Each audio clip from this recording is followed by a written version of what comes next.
All right, let's dive right in. Today, we're talking about the absolutely dramatic, world-changing final year of World War II. Now, you might think the war was winding down, but while Europe was celebrating, the fight in the Pacific, it was actually getting more intense, heading for a brutal, history-altering climax. And that's the big question, right?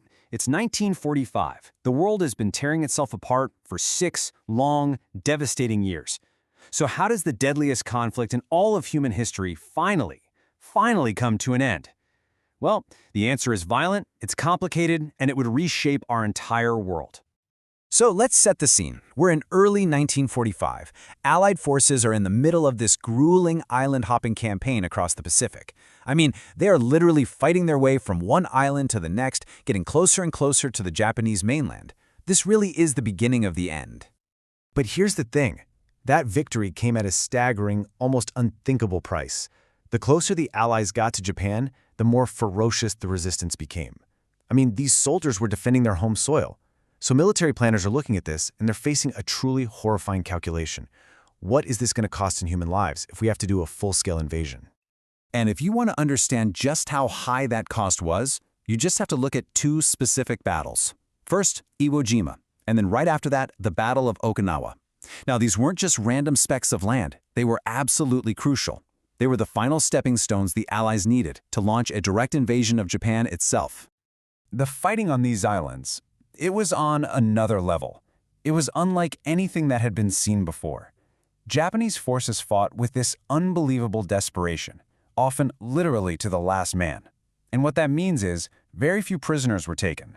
For so many, this wasn't about a tactical victory. It was a fight to the absolute death. And all that desperation, it led to this. Just immense, mind-boggling casualties on both sides. For the U.S. military, these 2 battles were a terrifying preview of what an invasion of Japan's main islands would look like. We're talking projected losses in the hundreds of thousands. The sheer scale of that potential cost forced leaders to start desperately looking for another way, any other way, to end the war. So, you're faced with this apocalyptic vision of a ground invasion. What do? Well, the United States turned to a top-secret, completely unthinkable alternative, a new kind of weapon that had been in development for years, totally hidden from the public eye. And that weapon was, of course, the atomic bomb. Its purpose was really singular: to unleash a destructive force so huge, so utterly shocking, that it would force Japan to surrender immediately. The whole idea was to make that bloody ground invasion unnecessary.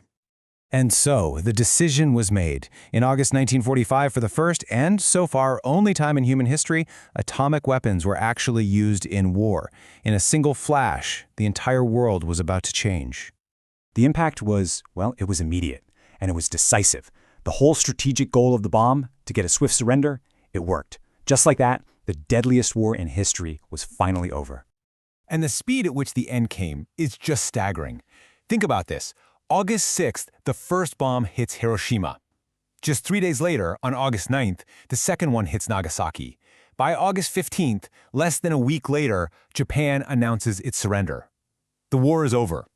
The official papers are signed in September, but it's done. Okay, so while all this world-shaking stuff is happening in the Pacific, it is absolutely fascinating to look at what was going on back in America during that exact same time. The Homefront was having its own series of shocking and, frankly, kind of surreal events. Just try to imagine the news cycle in the summer of 1945. Out of nowhere, the American public learns for the first time ever that this thing called an atomic bomb even exists, a secret project that just ended the war. And then, just a couple weeks before that, in a completely bizarre, unrelated tragedy, a B-25 bomber gets lost in thick fog over New York City and flies directly into the Empire State Building. It's this incredible moment where world-changing news just collides with the surreal disaster at home.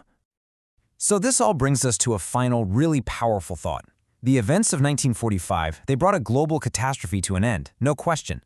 But the very tool that was used to end it also kicked off a brand new, very uncertain age. And it leaves us with a question we're still wrestling with today. A weapon ends the war, but what kind of world does it begin?